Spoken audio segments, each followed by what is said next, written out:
এটা কিন্তু আমার অ্যান্ড্রয়েড মোবাইল। আমার অ্যান্ড্রয়েড মোবাইলকে আমি নোকিয়া মোবাইল বানিয়ে ফেলেছি। যদি তোমরা এই সেটিংটি তোমাদের মোবাইলে করে রেখে পারো তাহলে পুরো ভিডিওটি দেখো। তো প্রথম তোমরা প্লে স্টোরে চলে যাবে। প্লে স্টোরে চলে গিয়ে নোকিয়া মোবাইল 1280 সার্চ মারবে। সার্চ মারার পরে এরকম একটি পোস্ট দেখবেন, এখানে ক্লিক করে এই লোগোটি দেখে আপনারা ডাউনলোড করবেন।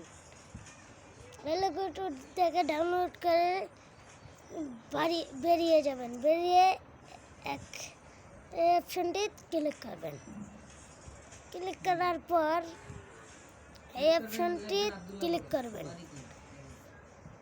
ক্লিক করে দেখেন